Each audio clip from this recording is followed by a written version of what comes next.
ঘড়িতে এখন 4টে বাজে, দুপুর 4টে। বাইরে ঝিমঝিম বৃষ্টি পড়ছে, আকাশ মেঘলা। বহুদিন বাদে পেন আর নোটবুকটা নিয়ে বসেছি। বহুদিন আঁকিবুকি করা হয়নি, একটু রেখার টান দিতে বড় ইচ্ছে করছে। বাবুই পাখিরে ডাকি বলিছে চড়াই, কুঁড়ে ঘরে থাকি করো শিল্পের বড়াই। আমি থাকি মহাসুখে অট্টালিকা পরে, তুমি কত কষ্ট পাও রোদ বৃষ্টি ঝড়ে। বাবুই হাসিয়া কহে সন্দেহ কি তাই, কষ্ট পাই তবু থাকি নিজের বাসায়।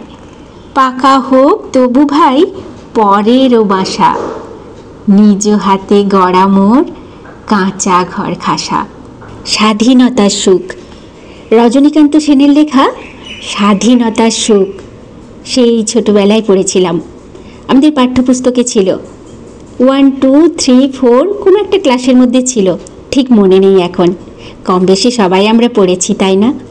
সেই ছোটবেলাতেই এই ছড়ার আকারে ছোট্ট ছোট্ট কবিতা, এইগুলো পড়লেই কিন্তু অনেক বড় বড় চিন্তাধারা মাথার মধ্যে চলে আসতো। কিভাবে দেশকে ভালোবাসা যায়, কোনটা ঠিক কোনটা বেঠিক, কোনটা ভালো কোনটা মন্দ, এগুলো কিন্তু ছোটবেলায় ছোট্ট ছোট্ট ছড়া কবিতার মাধ্যমেই আমরা শিখে যেতাম। এখনও সবাই শেখে নিশ্চয়ই। ভাবনা চিন্তা এগুলো ছোট থেকেই তো করতে হয়, তাই না? আজকে তো ৭৯তম স্বাধীনতা দিবস, সেই জন্য এই ছোট্টবেলার কবিতাটা বলতে খুব ভালো লাগলো। খুব ইচ্ছে হলো, এই কবিতাটা আমার ভীষণ ভালো লাগতো। আপনাদেরও নিশ্চয়ই ভালো লাগতো, তাই না? কে কে আমার মতো ছোটবেলায় এই স্বাধীনতার সুখ রজনীকান্ত সেনের লেখা এই কবিতাটা পড়েছেন, তাই বলুন তো? আর কার কার এই কবিতাটা ভালো লাগে সেটাও কিন্তু কমেন্ট করে জানাবেন। আজকে আর গল্প বললাম না, আজকে এই কবিতাটা দিয়েই ভিডিওটা তৈরি করলাম। আশা করি আপনাদের ভালো লেগেছে। পেন নিয়ে এরকম আঁকিবুকি করতে এটাও কিন্তু আমার খুব ভালো লাগতো, কিন্তু অনেক দিন করা হয় না। বহুদিন পর আবার করলাম নতুন করে।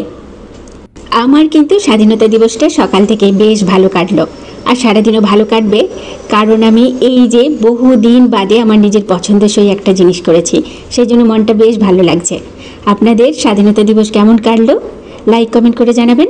আর আমার এই রেখাচিত্র, যদিও খুব একটা ভালো অভ্যেস নেই, অনেক দিন প্র্যাকটিস নেই, সেই জন্যই খুব একটা ভালো হলো না, তবে তবুও তার মধ্যেই আজকের এই কবিতাটা আর রেখাচিত্রটা আপনাদের কেমন লাগলো অবশ্যই অবশ্যই জানাবেন। কিন্তু আজকের ভিডিওটা তো এই পর্যন্তই। পরবর্তী ভিডিওতে আবার সুন্দর সুন্দর কিছু ভিডিও ক্লিপের সাথে সুন্দর কিছু গল্প, কবিতা আর না হলে কিছু লেখা এসব নিয়ে চলে আসবো। আর এখন টাটা, বাই বাই, ভালো থাকবেন সবাই।